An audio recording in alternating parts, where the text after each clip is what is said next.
안녕하세요. 커피앤톡입니다. 오늘도 와주셔서 감사드리고요. 바로 사연 읽어보겠습니다. 안녕하세요. 저는 45살 여자이고요. 현재는 신용카드를 배달하는 알바일을 하고 있어요. 어려운 집안 살림에 저라도 보태보려고 아둥바둥 살고 있는 중입니다. 그건 저희 남편도 마찬가지이고요. 남편과 저는 연애를 5년 정도 하고 결혼을 한 사이인데요. 제가 워낙 힘들게 살아와서 남편이 저를 보면 보호를 해줘야 될 것 같다는 생각이 들었대요. 제가 아버지 없이 엄마랑 단 둘이 살았는데 난폭한 아버지보다 남자 없이는 못 사는 엄마가 더 미웠어요. 그렇게 아버지한테 당하고 살았는데 남자라면 사족을 못 쓰는 엄마가 이해가 안 됐죠.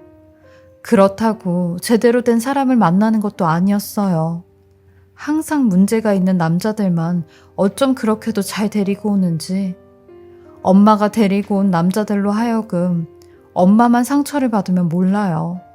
저까지 같이 상처를 받으니까 그게 문제였죠. 왜 아무런 잘못도 없는 나까지 이런 상처를 받아야 되는지 정말 몰랐어요. 이런 엄마 때문에 특히 사춘기 때가 가장 힘들었는데, 가뜩이나 예민한 나이에 엄마는 제 생각을 하나도 하지 않고 여자 둘만 사는 집에 아저씨들을 데리고 왔죠. 어쩔 때는 엄마가 없을 때도 저희 집 문을 따고 들어와 있는데, 그럴 때마다 집주인인 제가 집 밖에 나가야 했고 엄마가 너무 미웠어요. 그래서 가출도 몇 번 했는데 엄마라는 사람은 신경도 안 쓰더라고요. 그때 이런 엄마의 모습을 보고 저는 결심했어요. 나한테는 엄마라는 사람은 없는 사람이다. 나는 고 하나 다름없는 사람이다. 라고요. 그렇게 지옥 같은 10대를 엄마와 함께 보내고 20살이 되자마자 저는 그 집을 떠났는데, 제가 엄마를 떠나면 모든 게 끝이 날 줄 알았어요. 근데 천륜의 끈이 이렇게도 강한지 제가 끊는다고 끊어지지가 않더라고요. 엄마는 나이가 드니 이젠 남자 문제가 아닌 돈 문제로 저를 괴롭혔어요. 퍽하면 돈 20만 원만 보내달라, 퍽하면 카드값 좀 보내달라 하셨죠. 근데 저도 미련 곰탱이 같은 게 이런 엄마가 밉다 하면서도 엄마가 죽겠다는 소리를 하면 마음이 흔들려서 돈을 보내주곤 했어요. 근데 일이 하나 생기면서 엄마와의 연결고리를 완전히 끊어버리게 되었어요. 바로 엄마가 갑부집 아저씨와 결혼을 하게 되었는데, 그 아저씨의 3번째 부인으로 결혼을 했어요. 엄마는 가족 식사를 해야 되는데 너도 좀 같이 가자고 했고, 그렇게 엄마랑 같이 그 갑부집 아저씨 집에 가게 되었어요. 엄마는 마치 자기 집인 마냥 저한테 집 소개를 해주는데 2층으로 된 어마어마한 양옥집이었어요. 그 집을 보고 엄마가 이런 아저씨한테 시집을 가니까 그나마 마음이 놓인다고 생각을 했어요. 이젠 돈 달라는 소리도 하지 않겠다 싶었죠. 그렇게 엄마의 뒤를 따라 집 구경을 하고 있는데 엄마가 갑자기 어느 방으로 저를 데리고 가는 겁니다. 그러더니 거기에 있는 화장대 서랍을 열어 진주 반지를 하나 꺼내더니, 얘, 너 이거 가지고 가. 가서 팔아 쓰던지 네가 끼든지 알아서 써. 엄마가 그동안 너한테 빌려 쓴 돈들 이걸로 다 갚는데 생각해? 라고 하는데, 엄마는 그 진주 반지를 제 외투 주머니에 넣으며 얼른 가져가라고 했어요. 그리고 밥을 먹으러 1층 식당으로 갔는데 밥 먹기 전에 외투를 벗어 반으로 접어놨어요. 근데 그 진주 반지가 주머니에서 빠졌나 봐요. 또르륵 소리와 함께 그 진주 반지가 갑부집 아저씨 딸의 발밑으로 떨어졌고, 그걸 본 그 딸이 난리가 난 겁니다. 아니 잠깐, 이거 내 진주 반지 아니야? 너 이거 지금 훔친 거니? 이게 왜 네 외투 주머니에서 떨어져? 아까 집 구경한다더니 내 방에 들어가서 이거 훔쳐가지고 나온 거니? 이것들 완전 도둑모녀 아니야? 라며 노발대발하기 시작하는데, 제가 뭐라고 말을 하기도 전에 저희 엄마라는 사람이 저한테 다가와 제 얼굴을 내리치는 겁니다. 그러면서 너 빨리 잘못했다고 무릎 안 꿇어? 당장 잘못했다고 싹싹 안 빌어? 라며 그 아저씨 딸을 붙잡고 아유 미안해요. 내가 얘 교육을 잘못 시켰어요. 얘가 어린 마음에 철이 없어서 그만 사고를 쳤나 봐요. 내가 애미로서 이렇게 사과할게요. 미안해요. 네? 라고 하는데 저는 그런 엄마의 모습을 보고 정말 말이 안 나왔어요. 그 갑부집 딸은 저를 신고한다느니 뭐 한다느니 한참 난리를 치다가 결국엔 제가 무릎을 꿇고 손이 발이 되도록 빌고 나니 상황이 마무리가 되었고 엄마라는 사람은 저를 대문까지 내쫓으며 다시는 얼쩡도 하지 말라는데 그게 마지막 모습이었습니다. 그 이후로 저는 정말로 엄마라는 인간을 증오하며 살았어요. 심지어 저 결혼할 때도 엄마는 부르지 않았으니까요. 근데 저희 남편은 저와 다른 사정이었죠. 제가 엄마를 증오하고 사람 취급도 안 하는 걸 이해하지 못하는 사람이었어요. 왜냐면 남편의 어머님은 헌신을 다해 자식을 키우셨다고 했으니까요. 딱 전형적인 엄마의 모습으로요. 비록 남편 고등학생 때 고질병으로 돌아가셨지만 남편에겐 엄마라는 존재가 항상 그리운 존재가 된 거죠. 그러니 제게도 어머님 말이야. 살아계실 때 자주 찾아뵙고 잘 좀 해드려. 돌아가시면 보고 싶어도 못 보잖아. 라고 하는데 남편이 이런 말을 할 때마다 싸웠어요. 당신은 잘 알지도 못하면서 말 좀 쉽게 하지 말라고. 내가 싫다는데 왜 그러냐고요. 원래는 착한 남편 덕에 싸울 일이 아예 없었는데 엄마 얘기로 싸우는 일이 많아졌고 이런 싸움이 반복되다 보니 그 이후로는 남편도 엄마 얘기를 꺼내지 않더라고요. 착한 저희 남편이 저를 많이 맞춰준 거죠. 사실 자랑 같지만 저희 남편 여태까지 살면서 재속 한 번 안 썩이고 저한테 헌신적이고 가족한테도 헌신적인 사람이에요.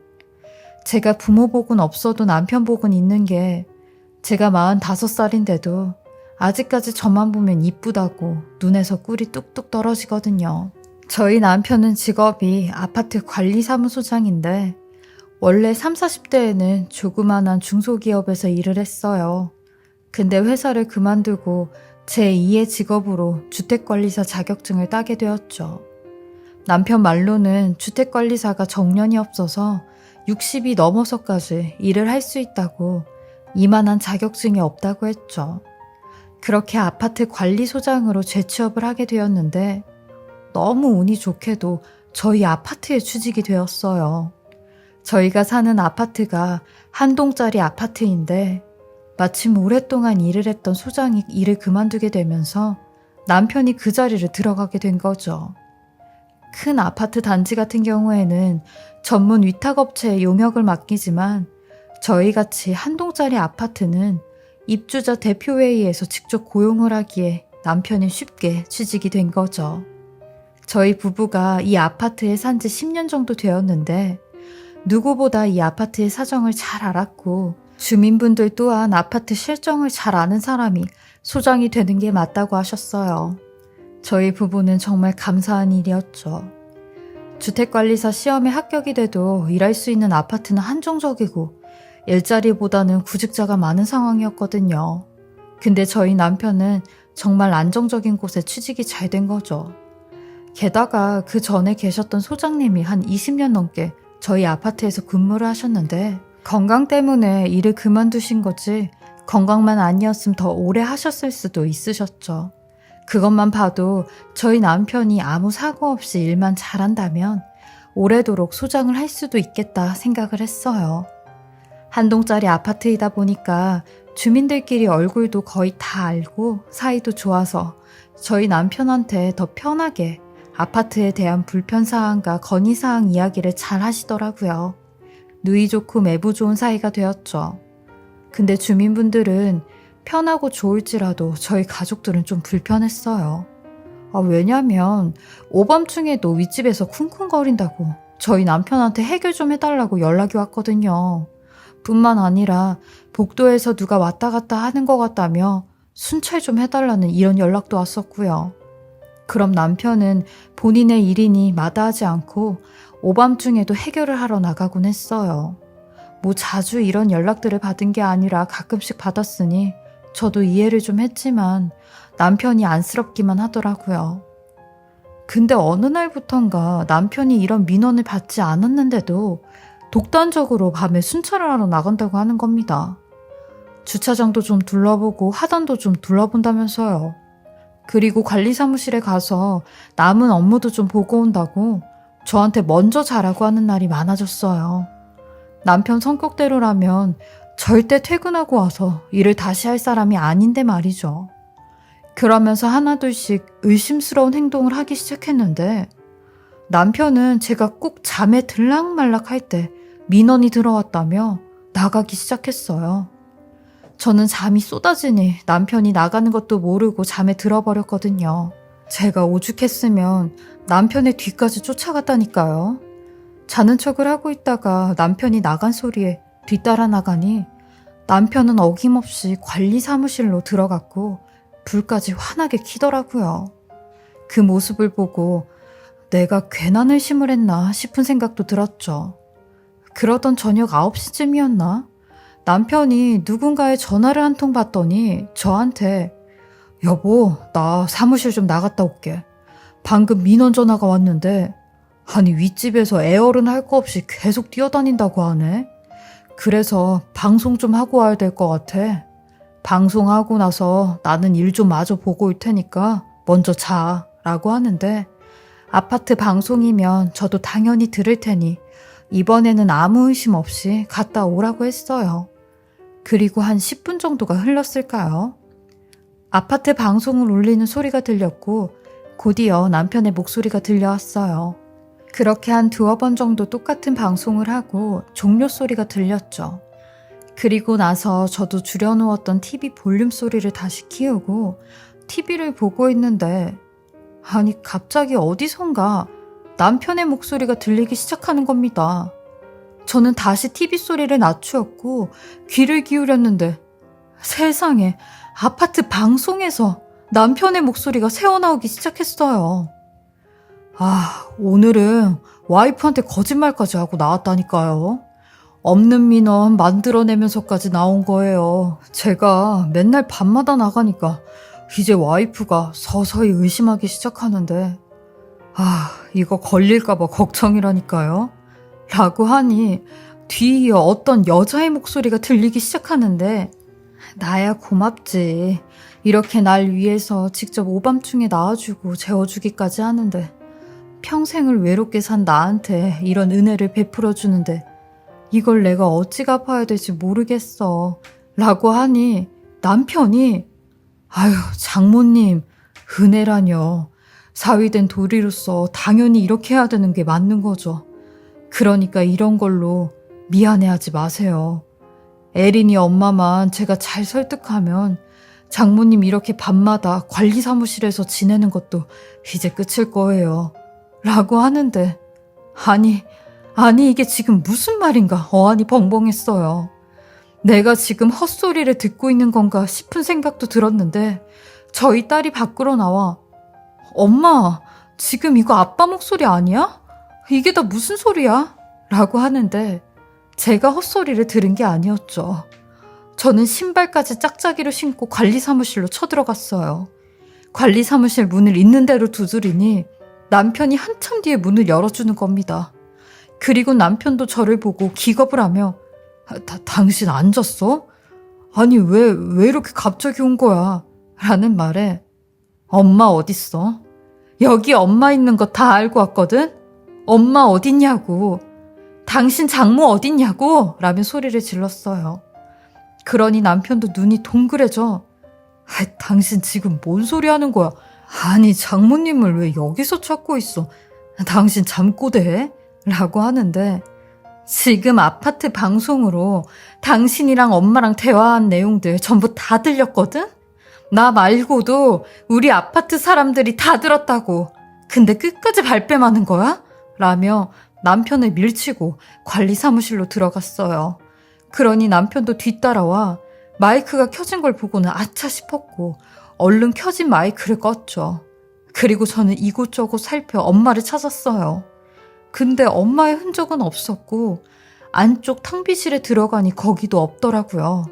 저는 남편을 붙잡고 엄마 어디다 숨겨놨냐고 하며 이리저리 보던 찰나 남편의 책상 밑에 웬 옷자락이 하나 삐쭉 튀어나와 있었고 저는 성큼성큼 책상으로 다가가 밑을 내려다봤어요. 그러니 거기에 엄마가 머리를 감싸고 쥐죽은 듯이 가만히 있는 겁니다. 저는 그런 엄마의 팔을 잡아당기며 여기 이러고 있으면 내가 못 찾을 것 같아서 이러고 있어? 여기 왜 찾아온 거야? 아니, 우리 남편 왜 찾아왔냐고 라며 소리를 질렀어요. 그러니 엄마는 백발이 된 모습으로 고개를 들지 못한 채 엉엉거리고 울고 있는데 그런 엄마의 모습을 보고 고개 들고 똑바로 말해보라고 했어요. 나 미치는 꼴 보고 싶냐고 난리를 쳤죠. 딸 도둑 만들고 무참히 버릴 때는 언제고 왜? 또 그 남자한테 버림받으니까 날 찾아온 거야? 당신이 진짜 사람이 맞아? 라고 하니 남편이 저를 말리며 자기가 다 설명하겠다고 하는 겁니다. 남편의 이야기를 들으니 더욱 기가 막히고 머리가 핑 도는 기분이었어요. 사실 몇 달 전부터 엄마가 아주 거짓골을 하고 저희 아파트 앞을 서성거렸다는 겁니다. 이런 엄마의 모습을 남편은 사무실 CCTV에서 보게 되었고요. 근데 이러다 말겠지 했던 엄마가 몇 날 며칠째 이렇게 서성거리니 그걸 보곤 이상하다는 생각이 들어 남편이 엄마에게 다가가 누구신데 여기서 이러고 계시냐며 왜 그러시냐고 했대요. 그러니 엄마가 제 이름을 말하며 내 딸 최희영이 여기 사는데 혹시나 얼굴이라도 볼 수 있을까 해서 이렇게 기다리고 있는 거라고 했다는 겁니다. 그 말을 듣고는 남편은 그 여자가 저희 엄마라는 걸 알게 되었고 엄마를 모시고 한참 동안 안부를 묻고 왜 이런 행색을 하고 다니시는 거냐고 물어봤대요. 그러니 그 갑부집 아저씨네에서 쫓겨난 지는 이미 20년이 되었다고 했대요. 그 이후로는 집도 절도 없어서 노숙을 하면서 살았다는데 저를 찾고 싶어도 차마 볼 면목이 없어서 찾지 못했대요. 저는 그 소리에 당연히 날 볼 면목이 없어야지. 근데 왜 왔어? 왜 찾아왔냐고 하며 엄마를 잡고 흔들었어요. 그러니 뼈밖에 안 남은 엄마는 제 소나기에 이리저리 휘둘리시기만 하며 눈물만 흘려대는데 남편이 그런 저를 막 말리며 그만 좀 해. 지금 장모님 많이 아프시다고 라고 하는 겁니다. 장모님 이제 살아계시는 날까지 얼마 안 남으셔서 당신 찾아오신 거래 라고 하는데 엄마는 그 소리에 털썩 주저앉더니 제 다리를 붙잡으며 희영아, 이 엄마가 너한테 죽을 죄를 졌어. 그때는 내가 살아야 너도 살고 너를 살리는 거라고 생각을 했어. 내가 그 부잣집 영감한테 붙어 있어야 우리 딸이 돈 걱정 안 하고 고생도 안 할 거라고 생각했어. 이런 얕은 생각으로 너한테 상처를 주고 말았다. 엄마가 너 어렸을 때부터 이 남자 저 남자 만나고 다니는 것도 내가 보호자가 필요해서 계속 보호자를 찾아다녔던 것 같아. 정작 보호자가 필요했던 건 나보다 더 어리고 연약한 네가 더 필요했을 텐데 미안하다 라고 하는데 저는 그런 엄마에게 끝까지 악에 바치는 소리를 했어요. 아무리 보호자가 필요했다고 해도 당신처럼 남자에 미쳐 사는 엄마들은 없어. 나도 엄마가 되어봐서 아는데 당신 그거 변명이야. 그냥 남자가 좋았던 거라고. 당신은 내가 처음 태어난 순간부터 지금까지 내 인생에 도움이 된 적이 없잖아.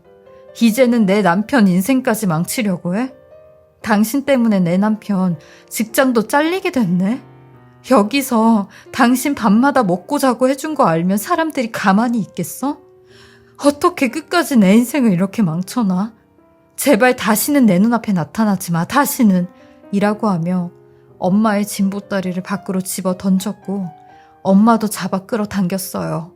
제발 사라지라고요. 그러니 엄마는 제게 희영아, 그러면 이거라도 가져가라. 이거라도 하며 진보다리에서 뭔가를 꺼내 저를 주는데 지폐가 돌돌 말려져 있는 돈뭉텅이였어요. 엄마가 너 보면 이거 주려고 했었는데 이거 가져가. 그리고 엄마 이제 2번 다시 네 앞에 안 나타낼게. 미안했다 하며 그 돈을 제 앞에 던져주고 주랭랑을 치시더라고요. 남편은 그런 엄마의 모습을 보고 저를 보며 안절부절 못하고 있었고 저는 그 돈을 내버려둔 채 남편에게 빨리 들어가자고 했습니다. 그러니 남편이 그 돈을 주어 엄마를 따라가려고 하는데 저는 엄마 따라가면 이혼이라고 했어요. 그러니 난처한 얼굴로 마지못해 절 따라오더라고요. 그리고 며칠이 지나 병원 응급실에서 남편에게 연락이 왔는데 엄마의 소식이었습니다. 엄마가 많이 안 좋다고 하더라고요. 그 소리에 저도 모르게 눈물이 터져 나왔어요. 그런 엄마는 맞았나 봐요. 저는 남편과 급하게 응급실로 갔고 담당 의사 선생님의 말을 듣게 됐는데 췌장암 말기도 너무 말기라고 하더라고요. 어떻게 치료조차 하지 않았냐고 하는데 얼마 남지 않은 시간 의미 있게 보내시길 바란다고 하더라고요. 저는 그런 엄마를 모시고 집으로 왔어요. 엄마는 몇 번이나 현관문 턱에서 망설이셨지만 저는 그런 엄마의 손을 잡고 같이 들어가자고 했네요. 그리고 그날 이후로 엄마의 손을 단 한 번도 놓지 않았습니다. 그리고 엄마가 돌아가시기 직전에 제게 그런 말을 하셨어요. 영아, 이 엄마가 다음 생에는 제대로 된 엄마 해줄 테니까 그때 다시 한 번만 내 딸로 또 태어나주면 안 되겠니? 그래야 다음 생이라도 내가 너한테 용서를 구하며 살지. 여태까지 내가 너한테 지은 죄 다 갚으며 살지. 라고 하는데 전 그런 엄마에게 엄마, 다음엔 그냥 엄마가 내 딸로 와. 엄마가 내 딸로 오면 내가 제대로 엄마 보호자 해줄게. 엄마가 외롭지 않게, 엄마가 보호받을 수 있게 내가 보호자 해줄게. 라고 말해주었어요. 그리고 엄마를 용서한다고 했죠. 모든 거 다 용서할 테니까 편하게 가시라고. 마음의 짐 다 털어버리시라고 했어요. 그렇게 엄마는 저희 집에 오신 후 딱 2주 만에 제 손을 꼭 붙잡은 채로 눈을 감으셨어요. 아직까지도 그 따뜻한 엄마의 온기가 느껴지는 것 같은데 엄마를 용서하고 편하게 보내드린 게 정말 다행이라고, 정말 잘한 일이라고 생각이 들어요. 어디서 그러더라고요. 용서를 하는 게 내가 행복해지기 위해서 하는 거라고. 저도 엄마를 용서하고 나니 제 스스로가 자유로워진 것 같았죠. 제 이야기를 들어주신 모든 분들도 저처럼 용서를 해야 할 일이 있으시다면 용기를 가지시길 바랄게요. 처음은 힘들어도 하고 나니 잘했다는 생각이 들더라고요. 제 긴 이야기 들어주시고 읽어주셔서 감사하고요. 항상 행복 안에서 좋은 일만 가득하시길 바라겠습니다. 지금까지 커피앤톡이었습니다. 오늘도 제 채널을 봐주셔서 감사합니다. 저는 다음 영상으로 또 찾아뵙겠습니다.